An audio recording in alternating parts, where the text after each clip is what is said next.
Video का उद्देश्य किसी का इंसल्ट या किसी को भावनाओं का ठेस पहुंचाना नहीं है। इस वीडियो का सिर्फ और सिर्फ मनोरंजन के लिए बनाया गया है। इसे अपने दिल पर ना ले। हम सभी कलाकारों का सम्मान करते हैं। धन्यवाद। पहिला पहिला बेरी केलो छठी माँ तो हर बरता है छठी मैया। केला बाके गोदा लाबलो गुथल गुथल केला बासे दौरा में उखो नारियल में बुआ फल फूल देलू सजाई है छठी मैया। कोरोना पे ठकुआ बुसबा रखलू है छठी मैया।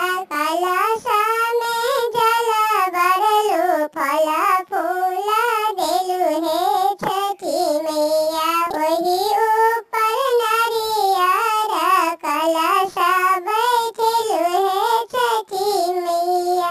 धूप अगरबत्ती लेकर घाट बास जलू है छठी मैया। मैया है धूप अगरबत्ती लेकर महकेलू हम घाटबा। सिनुरा पीठर करिका जल में खड़ा छी मैया है दियो दुआ हमरो। मैया है दियो हमरो आशीष हजार। हमरो से भूला चूका सब माफ करब हे छठी मैया। मैया है छठी मैया। मैया है जल में खड़ा छी सिनुरा पीठर लेकर जल में खड़ा। मैया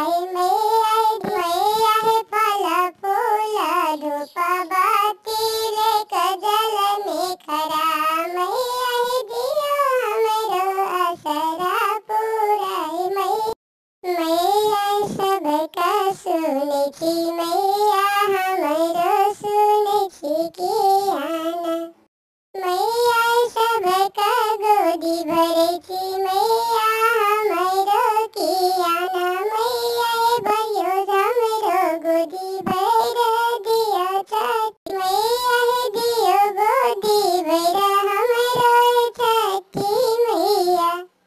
पहिला पहिला बेरी छठी केलो तोहरी बरतिया है छठी मैया।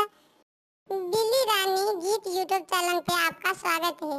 यहाँ पर आपको एनिमेशन वीडियो गीत मिलेगा।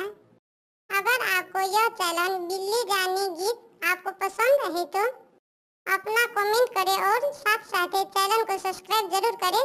धन्यवाद।